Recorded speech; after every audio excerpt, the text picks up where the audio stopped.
Welcome to the Blast Zone, the podcast where we dig up the bombs that shook Hollywood and try to find out why they went up in flames. This week, more like Inherent Thrice, because that's how many times you need to watch it to understand what the fuck is going on. This is Inherent Vice.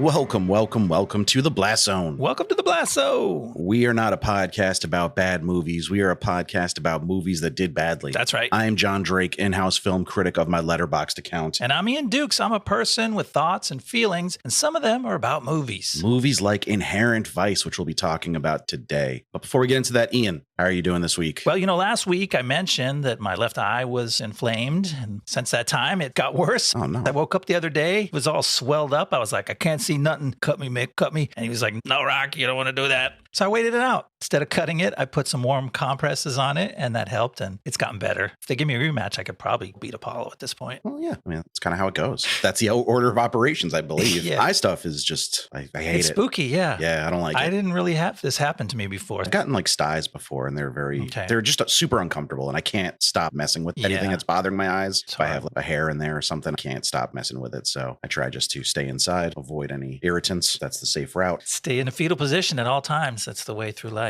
But we're still melting up here in New England. Oh, okay. Being crazy hot. Every day I log into Pokemon Go and it gives me a weather warning because it's too hot. And I say, I don't know what you'd like me to do about that, Pokemon Go. I can't change the weather. Does it literally tell you not to catch them all because it's too hot? You have to mark yourself safe. Oh. It's like, hey, it's pretty fucked up outside. You going to be okay? Probably because like little kids will keep chasing Pokemon for just hours and hours and dehydrate themselves. Not like me. If I'm sitting still in a place that has Pokemon, they'll catch them, but I'm not going to go like wander. Sure. I'm excited. Tomorrow night, I'm going to a concert at a favorite brewery in Hartford, Connecticut. They're doing a live band called the Frank White Project, which covers Biggie songs. Oh my. So it's very much in my wheelhouse. So I'm excited for that one. Yeah, that's neat. Tickets were like $18. I was like, hell yeah, let's go. The kids are at their grandparents. Might as well enjoy it. So I'm excited for that. That's why we're recording this a day early. Well, that's a good excuse. That sounds like a great time. Have fun. I will let you know how it goes. But you've got to let me know what you watched this week that you want to tell the listeners about. I want something light and sunny and fun. It's a new documentary on Netflix called Wham. Wham. Surprise. It's about the band Wham. I thought it was going to be a series based on Batman sounds. Like Wham would be the first one and then splat. Yeah. Biff. Biff is actually a tearjerker episode, but Wham is pretty good. It's timed to coincide with the 40th anniversary of their debut album, which was 1983. And it's just kind of a fun, light trip down memory lane. The movie doesn't get too serious. It's just kind of fun to remind you a bunch of songs. I forgot how many songs I knew. I'm like, oh yeah, Wham, Wake Me Up Before You Go. And then I heard some of their earlier stuff and I'm like, how do I know this? But I did. Their first few tracks that they put out were like the English schoolboy version of early New York party MC style rap. It's straight up like English guys doing Sugar Hill Gang style raps. I'm picturing like the Blondie Rapture verse. It has that vibe, yeah. It was a thing. And then they evolved into like evoking Nile Rodgers and Chic. But like these were club kids. These were like young British kids who were working and partying in the nightclubs at the time. And so that's what their music came out as. So there were a bunch that like I knew, and it was just fun to hear all that. And then all the hits, of course, Careless Whisper, Last Christmas. So if you remember George Michael fondly or any of those songs or music videos from that era, I think you will enjoy this movie. Was One More Try a Wham song or just a George Michael solo track? I don't know. I'm more of a George Michael fan. Yeah, it was a George Michael song from 88. So one of his first ones as a solo guy. I'm more of a George Michael fan just because I think that's my generation. Like when I was a kid, I remember the Freedom video being on MTV and it was such a big deal. And I was a big fan of his songs. I think he wrote some of the best pop songs ever, but he was great. Wham always felt a little childish to me, but I'm kind of excited to check out this documentary and see if maybe I can learn some new information about them. It is childish, but like in a really fun, high-spirited way. It's fun to just see who they were. It's a good story. Nice. I'll probably check that out. I've been diving into a lot of Netflix documentaries lately, but there was one I was going to talk about. We talked about it off air, but I'm switching it up because I got to shout out my main man, Stevie S, and our Twitter friend, Mr. Ed Solomon, who's not to brag, but we've been mutuals for a couple of years now. Wonder if he's like to appear on the podcast maybe one day. But I didn't realize that he's the creator of this show and wrote a new miniseries that debuted on HBO. I'm sorry, on Max just today called Full Circle. So it's Steven Soderbergh, Ed Solomon, who collaborated on No Sudden Move, which was one of my favorite movies of 2021. It's a branching story about a kidnapping that goes sideways and all these characters that you're not not really sure how it's all going to connect, are getting their own story, and it's slowly like dropping in pieces that connect them all. But listen to the cast. It's got Zazie Beetz, Claire Danes, Timothy Olyphant, our boy, Dennis Quaid, Jarrell Jerome from Moonlight, who's really, really good in this, CCH Pounder, Jim Gaffigan, just playing like a semi-serious character. He's Zazie Beetz' boss. Neat. It's just got a really cool vibe. It takes place in present-day New York City, but you definitely get that sense that it's the team behind No Sudden Move. It's got that kind of real just like cool, collected approach to crime fiction where it's not so sweaty. Everyone's not trying to like be Scarface, pulling out machine. It feels like a more subdued, probably more realistic depiction of a life of crime and what it entails. Those guys have been real successful in the past with Solomon and Soderbergh, so can't wait to check out what they've cooked up. Yeah, Soderbergh's record on TV is pretty spotty. He always seemed like he was never just going to make a show. He would have to do a show that had a hook. Yeah. And I think he's kind of settled into, he's going to approach this more workmanlike, and I think that's kind of where he shines. Is his hook in this just that it's a miniseries and not intended to come back for multiple seasons? Probably. And also, I think the kind of connecting the dots in the final few episodes between these like intentionally disparate characters that have nothing similar, which is not a wholly original idea, but it's still an interesting way to watch a show. That's the explanation for the title, Full Circle. Yeah, I would imagine so. Okay. No one said Full Circle in the show yet. I've only seen one episode. Like when they say the name of the movie and you're just like, ha! They got to say it at the end. Looks like things have come full circle. They do it in Inherent Vice. They do. Towards the very end. We needed as much explanation as we could get to make sense of things in that movie. But Inherent Vice is fundamentally a cool name for a book or movie. It probably doesn't match the tone of the actual movie. I remember hearing Inherent Vice from Paul Thomas Anderson, like, oh shit, he went super gritty crime movie. Like, this is going to rule. And then I saw the trailers and it was just Joaquin Phoenix being kind of a pothead.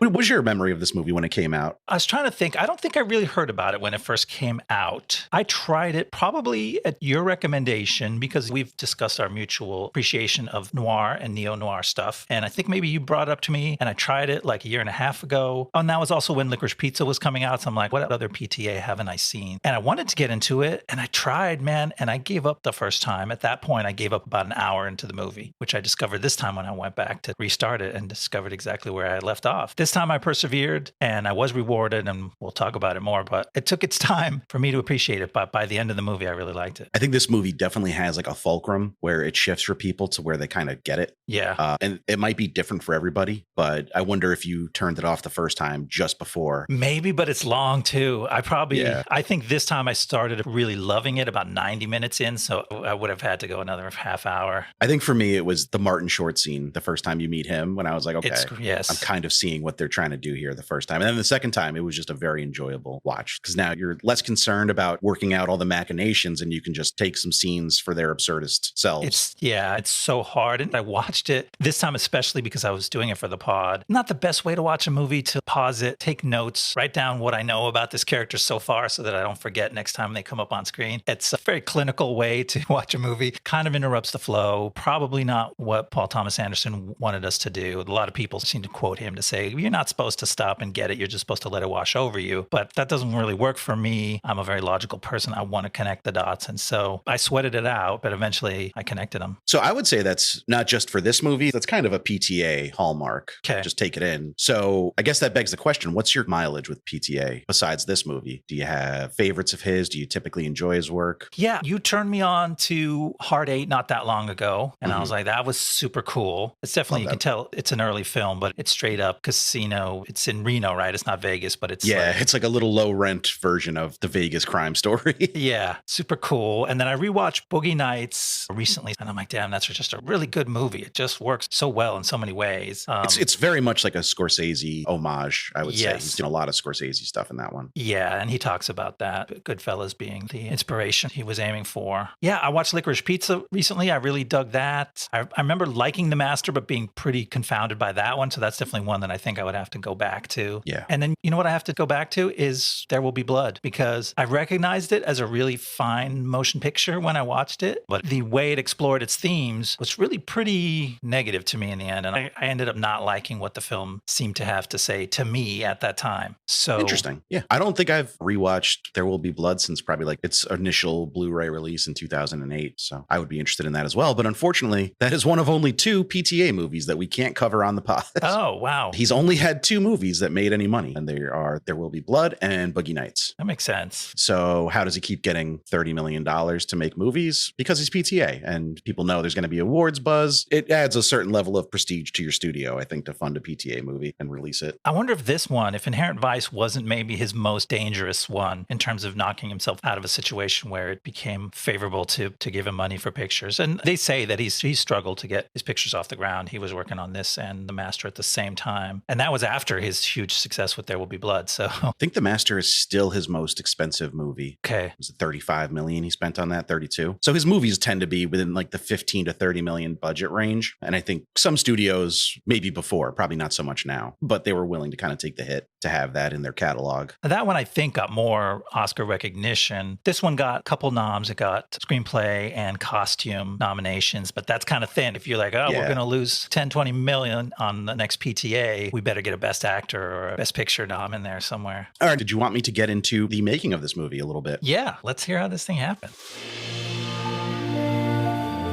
Thomas Pynchon started writing novels in 1963 and would eventually publish 9 total books, but nobody had been brave enough to try and adapt any of his sprawling, meandering works for the screen. Nobody until Paul Thomas Anderson, that is. Coming off his polarizing 2012 epic The Master, also starring Joaquin Phoenix, Anderson would not pick a more digestible picture for his next project, taking the Pynchon influence present in many of his works to the logical next step and adapting Pynchon's 2009 novel Inherent Vice, about a hippie private investigator in a changing Los Angeles. I'm sure Anderson wouldn't handle the adaptation himself. Anderson would handle the adaptation himself, rewriting the entire 384-page novel sentence by sentence as a screenplay, and then cutting it down from there. Robert Downey Jr. was originally attached to the lead role of Larry Doc Sportello, supposedly even dropping out of Oz the Great and Powerful to free up his schedule for this movie. Man, people will say anything to get out of doing Oz the Great and Powerful. But Anderson would eventually cast Phoenix, with Downey theorizing he was too old for the part. With a $20 million budget, significantly less than The Master, Anderson would round out his cast with a murderer's row of actors, including Josh Brolin, Katherine Waterston, Reese Witherspoon, Owen Wilson, Benicio del Toro, and even Martin Short. The reclusive Pynchon apparently even made a cameo in the movie, a rumor that Josh Brolin corroborated, but up to this point I don't believe anybody has identified him. Look, anybody who would recognize Thomas Pynchon is too much of a nerd to rat him out. Filming began in May 2013 in various locations around Los Angeles, in addition to Pasadena and Long Beach, where a sequence aboard the ship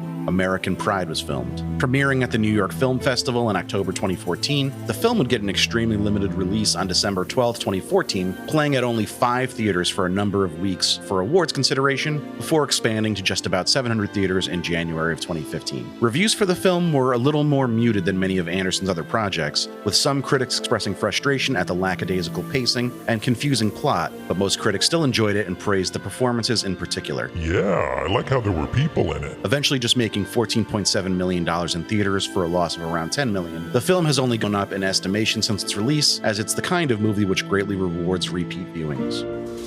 No kidding. Yeah, this is a movie that needed to go home for people to really fall in love with, I think. And people say that about The Big Lebowski, too. Which I feel a kinship between these two movies. A lot of kinship, yeah. Neo-noir with a stonery, somewhat reluctant hero. Uncovers a larger conspiracy that he doesn't fully understand. But I mean, those things are key to true noir, too, right? That goes back to who's it, Raymond Chandler that has the Marlowe stories? Yeah, the Philip Marlowe books, The Long Goodbye and the like. Even Chinatown, like that's basically Chinatown. Yeah, that's what you expect. That's what's so interesting about this movie is in some ways it's super conventional, as mind-boggling as it is to absorb this plot. I heard people say the same things about The Big Sleep, which is a classic Philip Marlowe starring Humphrey Bogart. People say the plot of that movie is totally incomprehensible, way too complicated. You think, oh, he's fucking with the genre, but in some ways, both Pynchon and Paul Thomas Anderson are honoring the genre, doing what it always does, but pushing it to that extra gear. The first time you watch this movie, you're kind of paying attention to it to a extreme degree because you've heard all the rumors about how confusing it is and how meandering it is. Right. I liked it the first time around, but I didn't love it, probably because I was watching it so clinically. But the second time around, I'm like, this movie's fucking hilarious. Really good, because I was just kind of watching it the way PTA probably intended, letting it wash over me, taking it as it comes, you know, taking individual scenes just at their face value. There's a ton of comedy in it, and wacky comedy. He talks about Robert Altman's The Long Goodbye as a major inspiration for the mood and the style and the look and feel. But he also talks about the Zucker brothers, Airplane, and Police Squad type of stuff, like pure silly comedy. And those things are in there. And the first time they throw you for a loop because you're like, I don't know what this is. In most movies, we're like, we tell the director, you fucked up if your tone is flip-floppy and hard to get. But Paul Thomas Anderson is at an elite level where he's like, actually, I think I can land this airplane, so to speak. And he kind of does. Heyo, wordplay. There's like, I keep thinking of the scene where Hope is telling Doc about her days as, you know, a heavy heroin abuser when she was breastfeeding her baby. And people were like, you can't breastfeed a baby when you're on heroin because the heroin passes through to them. And she shows him, like, this is a pretty serious subject matter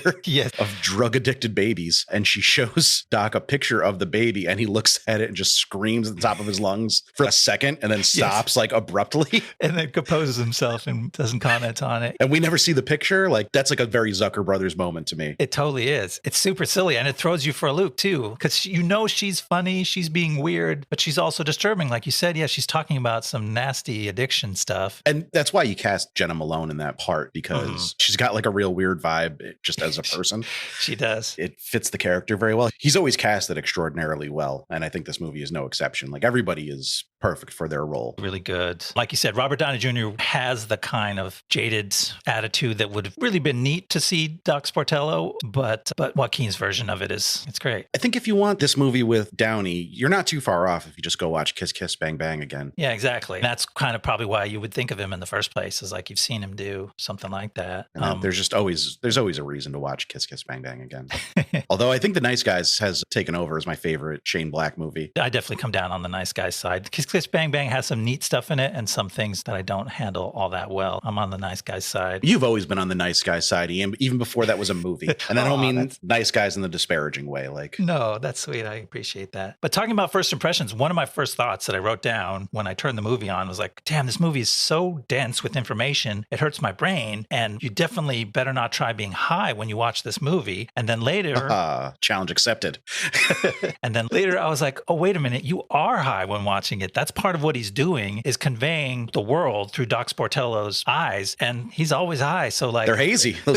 Yeah, the world is weird. And that's because you're perceiving it in that slight marijuana haze at all times, which is really fun once you realize that's part of the experience. I watched parts of this movie high. I never did a full watch through while high because I would watch an hour while my kids were awake and I don't smoke until my kids are safely in bed for the night. And then there was other times I would watch 45 minutes after they went to bed and I would toke up a little before then. The second watch through was completely sober. And I think I did it backwards. I should have been completely sober for the first watch. Yes. When you're trying to pay attention and learn what's actually going on. I might watch this movie again tonight. Like, when we're done recording, I might just go smoke a joint and then watch it a third time. I feel like it would reward that. Yeah. I do want to read this now. And I actually grabbed the free Kindle sample, the first chapter of the novel, and I'll be damned, it's the movie. It's like turning on the movie. It's word for word. The first 10 pages of the book are the first 10 minutes of the movie. All the lines, all the narration, almost 100%, which is interesting because I was like, I wonder what Pynchon's original mood and vision and stuff feels like. And so far, I don't know because I've already seen it. It just looks exactly like PTA's version of the world. This is kind of like a little cottage theory I have, but when a movie goes into production and it's adapted from a book so soon after the book came out, I feel like there's less reimagining that typically goes into it. Like, I haven't had time to read and reread this thing and kind of come up with my own interpretation for it. So I'm just going to adapt what's on the page. I think No Country for Old Men is another example of that. I was going to bring that up because both he and the Coens did this thing where they took two of the most celebrated writers alive and grabbed some of their books like just after they came out and adapted them. And both were very faithful. Yeah, I think there's like a lack of distance kind of makes you be a little more faithful. You still have that respect and awe of taking it in. You're like, this is so good. I just got to get it on the screen.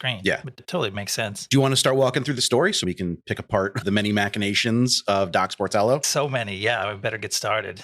Everyone calls Larry Sportello Doc, but he's really a private investigator and a pot-smoking hippie. One day, Doc, played by Joaquin Phoenix, is visited by his ex-girlfriend Shasta, played by Katherine Waterston. Shasta has been dating a rich old real estate developer named Mickey Wolfman. Now she suspects that Wolfman's wife is plotting against him, and she asks Doc to investigate. Then Shasta promptly disappears again. The next day, Doc gets another client who coincidentally wants Doc to help him find one of Wolfman's bodyguards, a guy named Glenn Sharlock. So he goes looking at one of Wolfman's new housing projects. At the development, there's a massage parlor where Doc meets a sex worker named Jade, played by Hong Chow. Then, out of nowhere, someone cracks Doc on the head with a baseball bat. And when he awakens next to Charlock's dead body, He's being arrested for murder. Doc is taken downtown by his old nemesis, a cop nicknamed Bigfoot, played by Josh Brolin. Bigfoot doesn't really believe Doc did the murder, so after informing Doc that Wolfman has now gone missing, Bigfoot lets him go at the urging of Doc's lawyer friend Sancho, played by Benicio del Toro. And to cap off Doc's work week, he's hired by a distraught wife who wants him to find her husband, a sax player named Coy Harlingen, played by Owen Wilson. So off he goes in search of 3 different missing persons. I feel like Hong Chau's been appearing on the pod a lot lately, too. She sneaks into a lot of movies, and it's great every time. Yeah, I think she's come up more in our show and tells than anything else, because I think true. we've only done Downsizing as an actual episode for a movie she was in until now. But man, so good in everything. She was so good in The Menu. Yes, and super cool in this. I loved her. She was there wasn't really a dark side to this character. This was like fun Hong Chau, and just really cool. There's so many people in the supporting cast that we barely will get to talk about. Benicio del Toro, this little bit role, super fun as he always is. Michael K. Williams shows up. Wait, hold on. We got to talk about this restaurant they eat at on the pier. Oh. Is that a real place? And have you been there? I don't know. What does the doc order? Like jellyfish teriyaki? Yes, I wrote this down too. This is one of the more surreal moments because it's not the point of the scene. They're having this complicated discussion about the conspiracies at play. And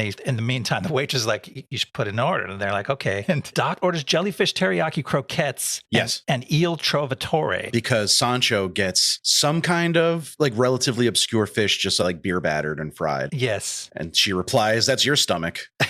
Yes. The menu items at this beachy seafood restaurant are super arcane and weird. She tells them you're going to want to be good and fucked up for this meal and makes them order tequila zombies, which I kind of want. I love tiki drinks. I'm a big tiki fan. That's like a tiki drink. So now it made me want to go visit a tiki bar. Yeah, that's just one example of weird shit that's just absolutely secondary plot, little side scene that's just kind of for flavor, and it's so much flavor. Yeah, I thought we might get an Ian LA tidbit, but this kind of takes place in a part of LA that you're not as familiar with, right? Yeah, I haven't spent a lot of time. This fictional town is based on Manhattan Beach, which is one of the popular beaches in the so-called South Bay, southern half of the Santa Monica Bay. So it's a little bit to the south of LA proper. I love the character of Sancho, though. Just like when he's talking to Bigfoot and giving him tips on how he could get a conviction against Doc.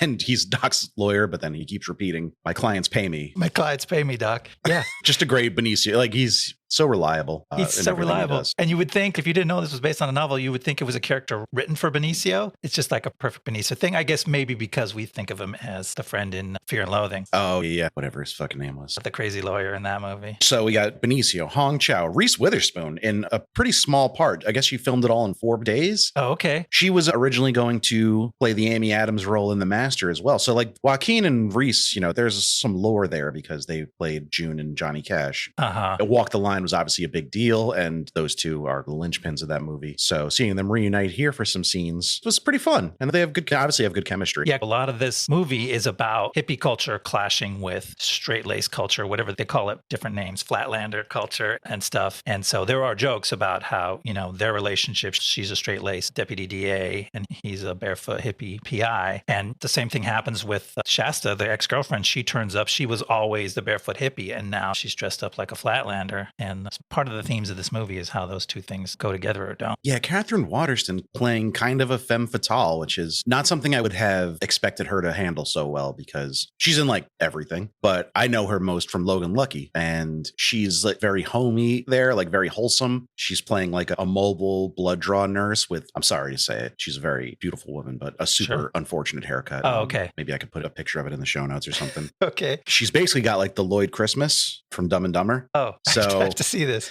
I saw the movie, but I can't picture her in it. You probably didn't even realize it was the same actor because No. she's super, I already said femme fatale. I don't know how else to describe her in this movie, but she's like a sexual being in this movie. She's using Very much so. She's using sex, particularly in a later scene, to kind of shift the power balance. And super mysterious, almost spooky in her detachment, right? She shows up and he's like, where you been? What's going on with you? And she's like all quiet and whispery and spooky, and she's spooked. She's kind of hiding out. She drove on surface streets for an hour to lose any tails. So it definitely has that noir detective, woman in danger, very mysterious woman in the shadows, literally. It's a very powerful aesthetic that she carries off. And then we got to talk about Josh Brolin as Bigfoot, who felt like a transplant from like an Elroy novel because he's law enforcement, but he's moonlighting as an actor and like a consultant on cop shows, which is a very Elroy thing. The intersection of policing and Hollywood is kind of what he built his career on, more or less. That's at the heart of LA Confidential, right? Yeah. Yeah, and a lot of his other books too. But Okay. the Kevin Spacey character, Jack Vincennes, is a consultant and occasional bit player on Badge of Honor. And also at the heart of another modern classic, Hollywood Homicide, which we covered right here on the show. Go fuck yourself, Ian. God, that movie. Did Master P get his house? I don't know. How do we know? And in this movie, it's even more tortured and weird because before you know what he is, you see him in a big afro wig and glasses, dressed up like an overly stereotyped hippie. What is he pitching? He's on TV doing a commercial, playing the opposite of who he is, and it's really confusing. He's pitching housing, isn't he? Oh, you're right. Yeah, I thought it's one of Wolfman's housing projects. that's kind of like the connection between him and Yes. Wolfman. Yeah, you're right. But it's really disorienting. After I was like, that sounds a lot like Josh Brolin.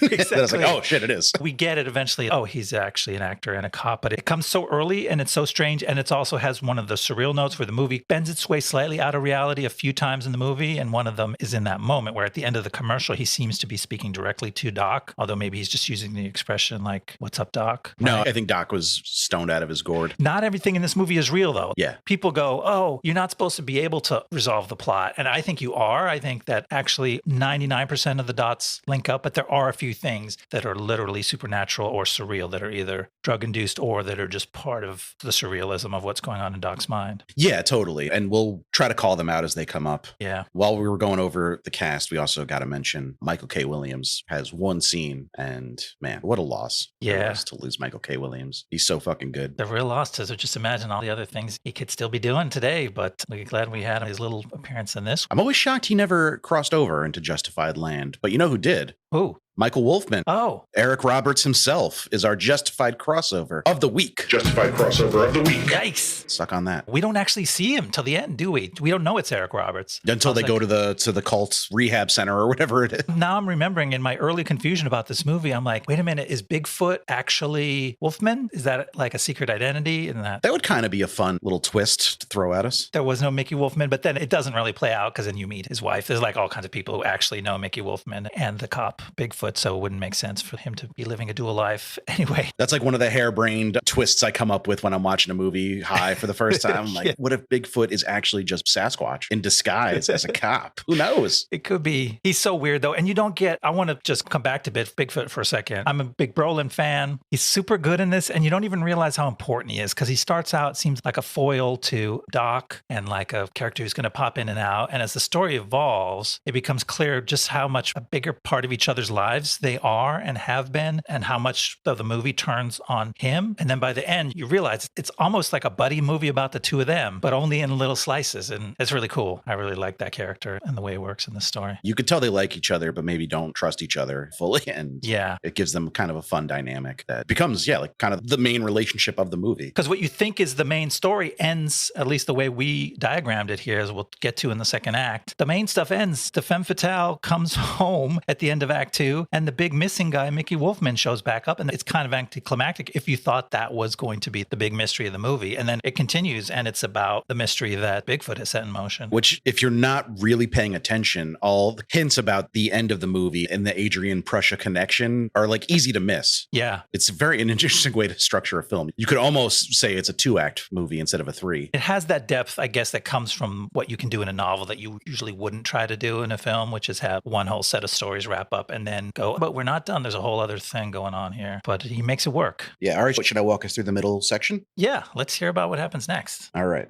As Doc investigates the strange world of the missing mogul, Mickey Wolfman, he's contacted by the sex worker Jade, who felt bad for setting him up earlier. Jade warns Doc about something called the Golden Fang, which quickly becomes a major focus of Doc's investigation. Jade also connects Doc with the missing sax player Coy, who explains he's trapped in the life of a government informant and wishes he could return to his wife and baby. Various characters explain to Doc that the Golden Fang is in fact one or all of the above: an Indo-Chinese heroin cartel, a sailing ship used to kidnap and reprogram the government's political enemies, and a syndicate of dentists led by Dr. Rudy Blatnoyd, played by Martin Short. The day after Doc meets Blatnoyd, the dentist turns up dead with fang marks on his neck. Bigfoot points Doc in the direction of Wolfman's henchman Puck Beaverton and sends him to check out a cultish rehab center in Ojai. At the center, Doc finds the missing Mickey Wolfman himself, bringing that mystery to a close. It turns out Wolfman had a change of heart about exploiting the human need for shelter and decided to give away all his money. So under the supervision of the FBI, the folks at the center are reprogramming Wolfman's mind. That night, Shasta reappears at Doc's apartment. She seduces Doc into sex while simultaneously recounting the harrowing story of sexual bondage she suffered under Mickey Wolfman. Wolfman. Afterwards, she admonishes Doc, "This doesn't mean we're back together."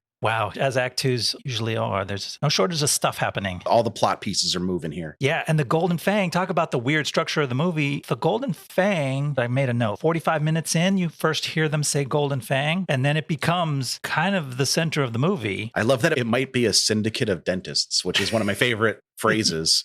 A syndicate of dentists. That's how they refer to themselves, but they're like a tax shelter or something. But it's kind of any one of those things and all of them. It starts to become a bigger and bigger conspiracy, which is a lot of what this movie is about and what Pynchon seems to write about is hidden conspiracies by evil forces at work in our world. And yeah, the dentists, maybe they're their own thing, but they're also kind of there to make money off the heroin addicts who's lost their teeth. And like the dentists rebuilds new choppers for them, as well as like the rehab center in Ojai. They basically have like a barracks set up of dentists just treating dozens and dozens of former addicts. Of junkies, yeah. It's weird. And then the rehab center in Ojai is part of that pipeline too. So they talk about being vertically integrated, that they do it all from importing the drugs to treating the patients. But then there's the political reprogramming stuff where they're taking former communists and counterculture people and turning them to be counterculturists. Which was a real thing, right? That was a real kind of government initiative. There's real stuff that I'm certainly not expert on. I listened to some podcasters who had a better grasp of LA history and American history that point to all these things that like, hey, Pynchon wasn't just spitballing here. He was making reference to a lot of real stuff that went on. The Sunset Strip and West Hollywood was kept unincorporated for decades to allow Vice to continue so that the LAPD wouldn't be responsible for the Vice, so that they could tacitly support it. And it kind of connects with when you see the cops living it up at Wolfman's house. Yeah. And like cop with a motorcycle helmet on and Speedos, like working the grill with his nightstick. It's such a funny little detail that he's using his nightstick.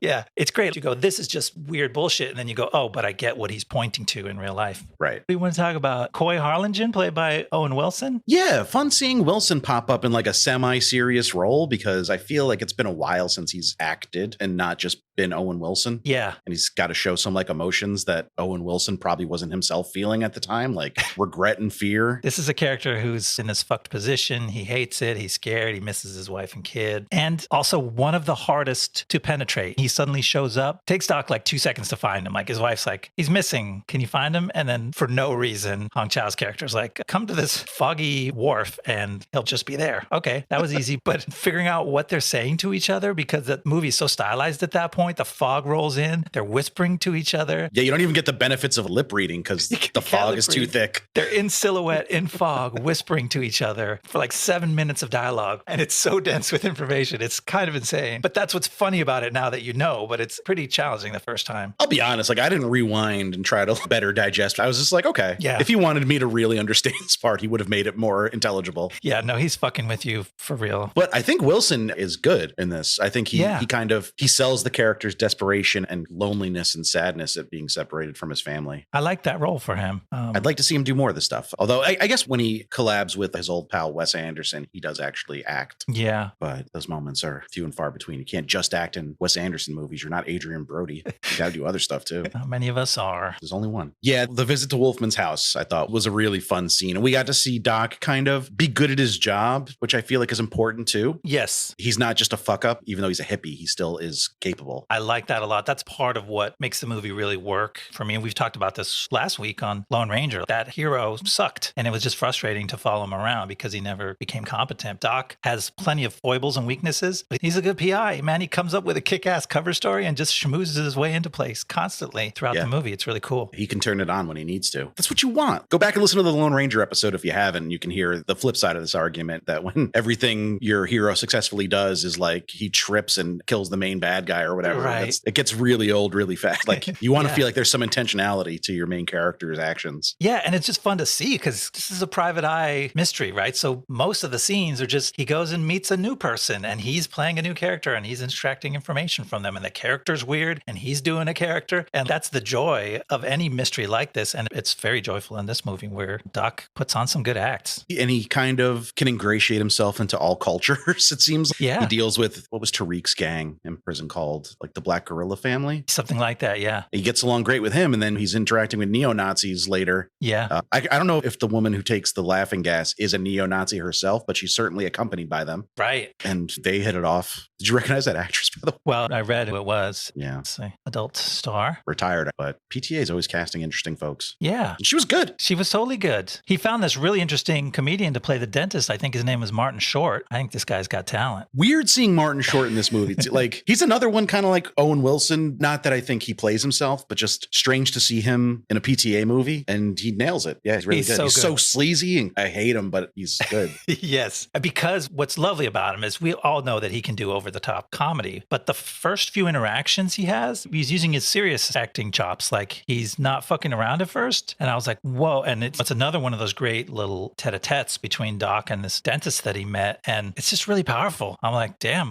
Martin Short can act. And then he gets goofy moments later when he starts doing cocaine and pulling his pants down and chasing his receptionist, but he kind of does it all in a very short little role. And then they get in a car ride with Japonica? Yeah, Japonica, another really weird character. Yeah, and what is the name of Doc's like little assistant? Oh, Dinas. Dinas. Spelled like Dennis, but pronounced Dinas. Come on, how is this not a comedy? You know, Doc gives him a big speech. This is a stick shift. It's not an automatic. You know how to drive a stick shift, right? And he's like, yeah. Dinas is like, I got this. And then he just walks into the office holding the steering wheel. He's like, I don't know how to drive. The Dinas character is so weird because he's so weird. Hardly says anything. He's like almost... He fades in and out of the movie completely, like at times. There's no explanation for his whereabouts.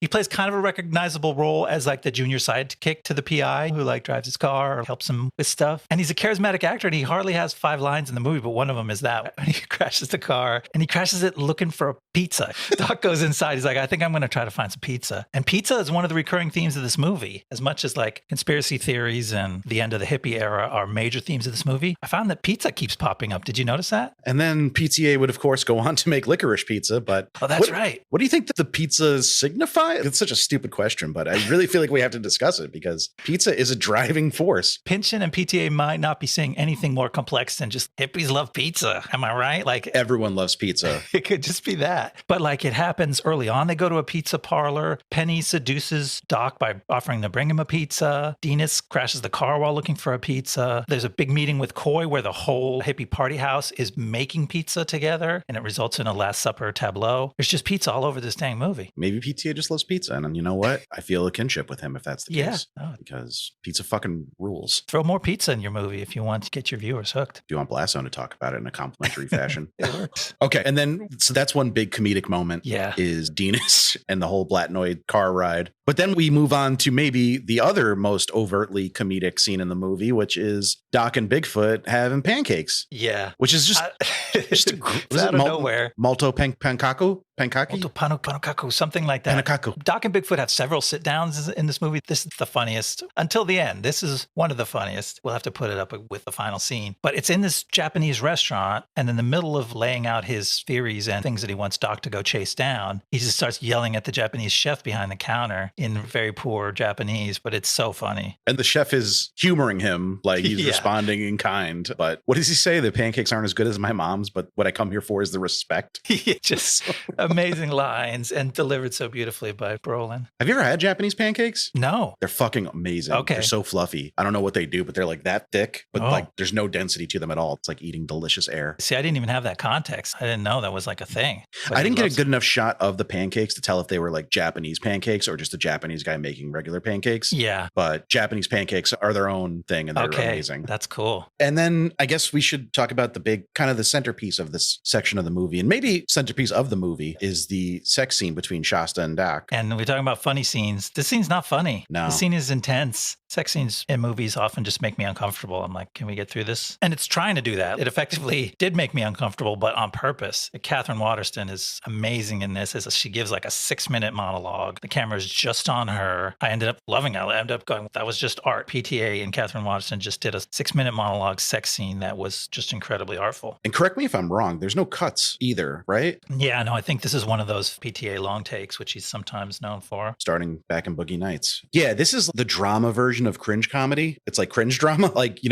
kind of watch it through your fingers because it's so uncomfortable and fucked up, but also captivating that you're not just going to like fast forward through it. Just to explain to people, she walks into the room naked. Doc is there and, their exes, he's still hurting over her, but he's definitely not trying to get her back. And so she starts seducing him while telling this story that is like really kind of distressing about her relationship with Mickey Wolfman, which is now over. It's pretty harrowing. So if you stop and listen to what she's saying, but as an actor, she's so good at conveying the physical seduction that she's doing by rubbing him with her foot and the way she's talking to him and then eventually like lying right on top of him. Yeah, like across his lap. Yeah, versus the truly like distressing story that she's telling at the same time. It's the kind of juicy thing that actors love because it's pure text and subtext on the screen at the same time, but it's just so well executed. And Joaquin has basically no dialogue in the scene, but he still acts with his face as best he can. But his face is only there like at the end too. Like as she goes on, he's first in the frame, but looking sideways and out of focus. And then she lies across his lap and he's not even in the frame. His head is out of the frame and it's just her face in the soft light for the last minute of it. It's like the choices as a director. I'm like, wow, that's just really artfully done. I think this guy might have a future in movies. It can be really hard to describe what makes good filmmakers really good, but then you see some of this stuff that he pulls off on screen. You're like, okay, that's why. You know it when you see it. I don't necessarily have a hard time describing that about most directors, but I really do struggle to pinpoint why PTA is so good. Probably the main thing to me is just he pulls just incredible performances out of everybody. And like he's such an easygoing, cool kind of dude. I listened to him on Maron, which is great if you're into this movie and if you're into him. Great interview on the Maron podcast. And Maron really gets Pynchon, and so he dives into a lot of this stuff and they really relate on the same level about what this movie's about. Fucking course Mark Maron loves Thomas Pynchon. I'm sorry. Yeah, I mean, it's dumb. It's fun to laugh at, but it makes for a great interview. It's like the best guy to interview PTA about this movie. But he's such a cool dude. I was a little surprised to hear from Anderson's ex, Fiona Apple, that he had quite a temper when they were together. Okay. Every interview I've seen from him mirrors what you're saying. Very laid back, very kind of convivial. Yeah. Well, I mean, he could have a dark side. I don't want to puff him up too much because I really don't know that much about him. He was also like in his like late 20s, I think, when they dated. He's a much older man now. He's a family man now. Don't make me choose between Fiona Apple and PTA. I love them both so much. So, you ready to take us home? Yeah, here we go. Following up on the unsolved murder of Glenn Charnock, Doc tracks down the suspect Bigfoot mentioned, a guy named Puck Beaverton, and also Puck's partner, a loan shark named Adrian Prussia, with an affinity for baseball bats. But Puck and Prussia don't take kindly to Doc snooping around. They take Doc captive and are about to give him a lethal drug overdose when, in a PCP-fueled burst of heroic action, Doc breaks free and kills both men. Stumbling out of Prussia's office, Doc runs right into Bigfoot, stealing a load of Golden Fang heroin out of Prussia's car. So it turns out that Bigfoot has engineered this whole episode. He used Doc to get revenge on Prussia, who was the man who 1 year before murdered Bigfoot's partner. Bigfoot helpfully takes Doc back to his car, but Doc soon learns that Bigfoot is trying to set him up. He has planted some of the stolen heroin in Doc's trunk. Clever as he is, Doc turns the situation around. He successfully uses the stolen heroin to negotiate the release of Coy Harlingen from his servitude as a government snitch, and Coy is able to happily return to his wife and child. Afterward, Bigfoot kicks down Doc's front door and offers a strange, half-hearted apology for his behavior. With that settled, Doc and Shasta drive off into the night together, but Doc reminds her, this doesn't mean we're back together. But we get the sense that they are. They kind of are, right? Yeah. I think that's just like a running joke between them now that they're not back together, even though they are. I do want to immediately point out that I texted Ian my first time watching this and said, do you recognize Puck Beaverton? It's the Dean of Mean. The Dean of Mean, Keith Jardine. Yes. Famous for his nipple play pre-fights. Have you ever noticed that? Oh, I had forgotten that aspect. It always was an interesting character back in the UFC. Did he ever hold the 205 belt? He was pretty good. I think he fought for it. But yeah, he was a solid fighter. He's got a very unorthodox fighting style. Oh yeah, weird stance. Almost like a light heavyweight Dominic Cruz. But he's obviously been retired from fighting for some time now. Let me just see. I don't believe he ever won the belt. No, he did beat Chuck Liddell. Wow. Beat Forrest Griffin. He's beat some names. I remember him being really good and liking him because he has a great evil look. He always had that pointy beard and just a great face. He looks kind of like a troll. I mean, not saying he's ugly, but he has some stark features. He looks like a tough guy. He looks like a really tough guy. And I've seen him pop up in some other stuff, always playing some variation of muscle. I remember on Breaking Bad, he popped up in a bar fight. He's got a great look. He's apparently a sweetheart, but he's got a great look for this type of role. I don't know how to say this in a nice way, but he doesn't look out of place with a big swastika on his cheek. Yes. Sad to say about the guy that, like, yeah, he totally works as the terrifying neo-Nazi thug. And he did more acting in this. His acting is still, you can tell he's not quite a pure actor, but his physicality. So he has a couple key lines when he's holding Doc hostage that were like, okay, he pulled that off okay. And then he has this physical moment where he grabs Doc and bites him on the neck. And that was like, obviously he's quite a skilled physical performer in his other career. But that was like a really cool moment that you would expect from a cool actor in this weird scene, in this weird situation. Oh, he's a Canoga Park native. Oh, okay. LA native. And that's where I had seen him that I wanted to call out. Sorry, I went to his Wikipedia page. He was in that show we talked about a little bit with Jeff Daniels, Godless, the miniseries. Okay, yeah. The Western miniseries. He plays one of his gang. He's okay, again, I forgot that. Playing a heavy. Yeah. Really, really good miniseries, guys. If you like Westerns, check it out. Scoot McNairy's in it. So that's all you need to know. I watched that when you told me about it. I thought it was great. I definitely recommend it. Jeff Daniels is super scary in it, which is weird. Yeah, cool and scary. Dig it. So we talked a lot about Keith, probably more. I will put out a bet right now that there's not a single podcast that has talked about Inherent Vice and spent this much time on Keith Jardine's character. But it'd be good to put us to the test against anybody else. But I'm also a big fan of his boss in this movie. Yeah. The actor, Peter McRobbie. I don't think he gets to play like sinister characters often enough because he's so fucking scary in this. He's so cool. He's so good. I know him mostly from the Daredevil TV show. He played a priest who's kind of like an advisor for Matt Murdock. So you know that role. Yeah. Every action superhero movie has like the mentor who's also trying to keep them on the path of the righteous. Yeah. But then in this, he's just a dude who likes to kill people with bats. He's not righteous. Fucking rips. He's so good. That office, the production design should win an award for that office alone. This guy, we start to learn who he is. He's been basically acting like a contract killer on behalf of the LAPD when they want people killed. He goes in, gets in some shit, kills somebody, they arrest him, and then they let him off. And so Doc shows up at his office, and it's all paneled in dark wood, and every inch of the walls is covered in his baseball bat collection, which are hanging on the walls. And it just looks so sinister. It's such a cool, sinister hook for a villain that you're like, oh, why didn't I meet this guy at the beginning? I would have loved to be in fear of this man the whole time. I think that the movie's like gradually trying to turn up the volume on the danger. And like, this is kind of the apex of it, which makes sense why they held it back. But then we talked about Doc being competent before and how cool it was. Speaking of cool, we got a couple cool kills in this scene. Absolutely. Cool kills. Cool kills. Doc is once again proving himself a formidable opponent. He's high on PCP. He's got skills, yeah. Puck, I didn't catch that the first time. Puck is going to give him some of this uncut heroin to kill him. But before he does that, he first subdues him by lighting a joint and saying, here, take this joint. And Doc can't resist being offered a joint, but it's laced with PCP. And so that's when he starts to go kooky. Yeah, but PCP is certainly not a sedative. So I don't know what Puck was thinking there. Poor planning. Because, he leaves Doc alone for 2 minutes. Doc immediately pulls this like super competent stuff. He has this little shred of credit card that actually was Shasta's credit card tucked into the stitching of his boot. And he uses that to pick the handcuffs that are chaining him to a pipe. And then he grabs the lid of a toilet seat and smashes Puck's head when he pops back in the room, and then injects his neck and then shoots down Prussia all in this one. It's beautiful action. It's gorgeously filmed and just really exciting. You're like, whoa, it's now a real action thriller. And the cool thing is that we get his POV from the top of the stairs as he's shooting down at Prussia. We never really confirm whether or not he's hit Prussia. Yeah. So he calls down like, did I get you?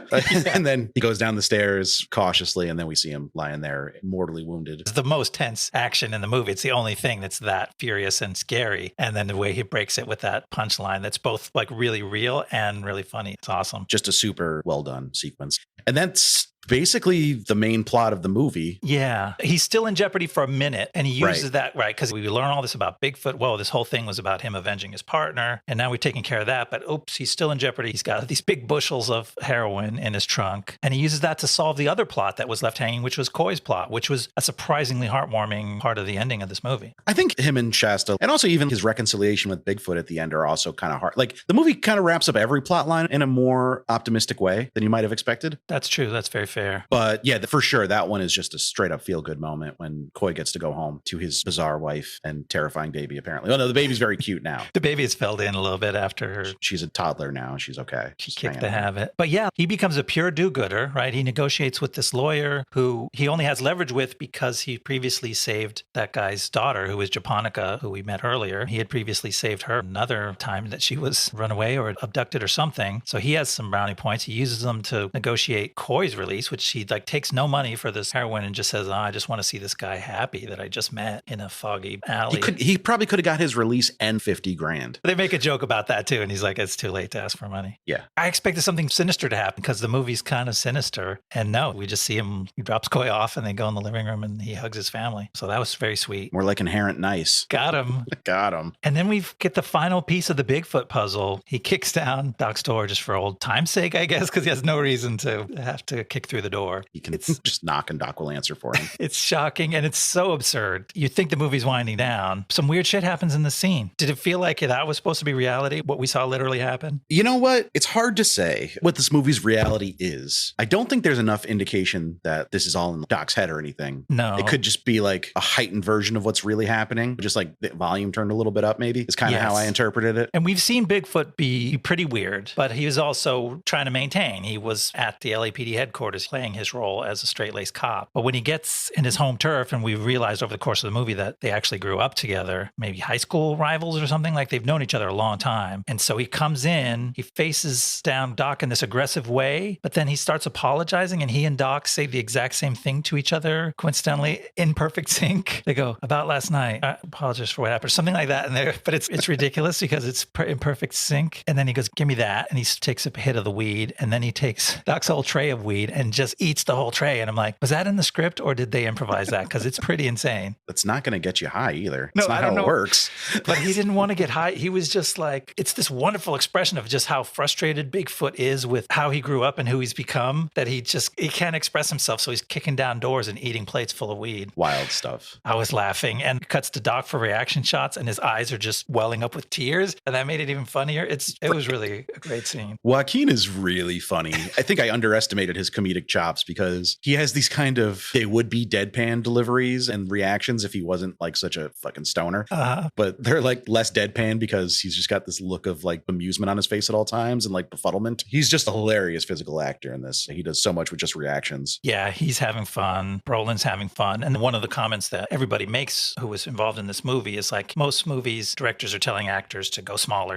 And this PTA was telling them all to go bigger and try crazier and crazier shit. And they tried a lot. And Brolin says a lot of it was too crazy and got cut out. But what they got was some really interesting performances. And then I did see you had a note at the end about sortilege. Yeah, sortilege. I was trying to nail down that. But because sometimes they call her just Liege. Yeah. She's a real friend, but she's also the narrator of the movie. There's a lot of narration. And she was invented for the movie, right? Well, she's in the book. I actually saw her. Okay. She appears the same way she does in the first scene when they all go for pizza at the hippie pizza joint by the beach. And she tells Doc, I think you should change your hair. So she's introduced in the book as this character who has special intuition about things and is able to solve people's problems in a semi-mystical way, which is, I guess, why it makes sense that PTA said, okay, I'm going to make her the narrator so that she can take on some of these lines that were just narration in the book. But it makes her into this semi-surreal character because sometimes she's talking from inside Doc's head or to Doc from inside his head. She knows things that just a friend that they used to hang out with couldn't know. Right. And then Shasta literally says that at the end when the two of them are reunited. He's like, did Sortilege set this all up? And she's like, she knows things, Doc. Then the actor is Joanna Newsom, is that her name? Yeah, Mrs. Andy Samberg. Oh, okay, there you go. The steampunk doctor from Popstar, the one who makes Bill Hader shit his pants sometimes.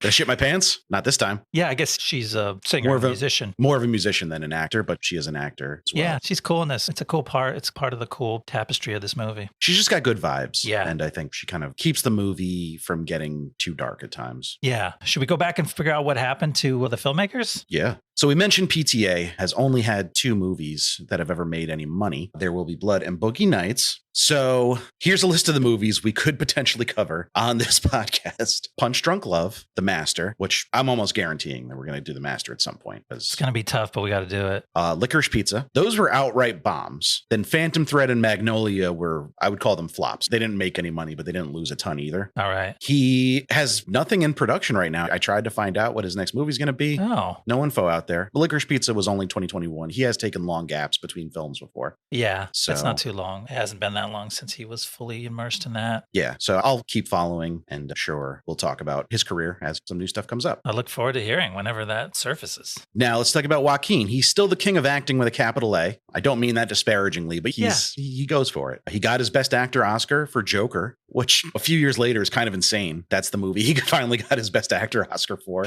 Yeah.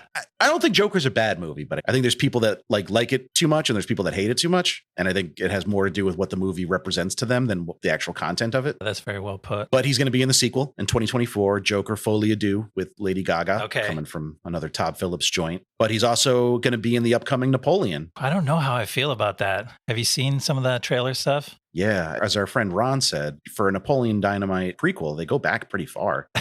Ron. I'm just shocked that Ridley Scott is still getting on these sets with all these war scenes and just like horses running around. Like if a stray horse just tripped him, he'd die. He's a maniac. He's fucking insane. He's 89 years old or some shit. It's crazy, but God bless him. I mean, what a treat that the guy of his talents is still just cranking them out. And not small little indie movies set in diners. Yeah, he made The Last Duel, Alien Covenant, and House of Gucci in the past like 3 or 4 years. This guy's absolutely out of his mind. But so what are your misgivings about Napoleon? I don't know. As a person or? Yeah, I'm not sure if he was a good guy. I just don't know if I want to learn that much about Napoleon. It's the same. It's maybe hurts that I'm already feeling Oppenheimer fatigue. Like I never really wanted to learn very much about Oppenheimer. And now they stack Napoleon behind him. And it's like, no, there's another guy, a big grandiose movie showing you the guy. I was like, okay. Tortured genius. Was he doing what he had to for his country or was he a megalomaniac? Was he a tyrant? Yeah. And he was all those things. It's like obviously very rich historical character to draw from, at least in the Napoleon case. Like I don't even know what Oppenheimer seems like, kind of a nerd to me, but but I get it. And like as much as I'm inclined to like Joaquin, I'm like, okay, he's gonna have to show me something to get me excited for that. It does feel like a Joaquin movie in like a movie. If Joaquin Phoenix was playing himself, like Vinny Chase on Entourage, to be like, yes. Oh, the Napoleon movie's not going to happen. It's like a little too on the nose to have Joaquin Phoenix play Napoleon in like a big budget Ridley Scott movie. Exactly, yes. Something about it just feels obvious. Are they punking us? Here's what I think the thing about Napoleon is. He was like 5'8", which is a normal height for a man and not short at all. Yeah. That's all I am. So he wasn't actually that short, but you know, all the stories about him are how he was short and there's the whole Napoleon complex thing. I think the movie should just employ the Lord of the Rings Hobbit filming tricks to make Napoleon look like 3 feet tall and just never comment on it. Like he's just like slow dancing with a woman and just like hugging her around like the upper thigh because he's so little. I think that would be funny. Have Gandalf reach down into frame to take a cup of tea out of his hand. He needs a step stool to get on his horse. I don't know. I think that'd be fun. Let's talk about our boy Josh, Mr. Brolin. Yeah. So he would go on to play Thanos a few more times after this. He'd also pop up in Deadpool 2. He's great in Sicario. Yes, amazing. The sequel is also a movie that exists. I got to rewatch it. I got to give it another chance. But I just rewatched Sicario like a couple weeks ago and it still rules. Obviously. Yeah, really cool. He was in Hail Caesar, which I know you were a fan of. He was super cool in that. Again, a kind of a fun character that plays on his ability to look really straight-laced, but get a little bit weird on you. Yeah. It's fun. Yeah, that's kind of like become his MO. Yeah. He'll always be Llewellyn Moss to me, though.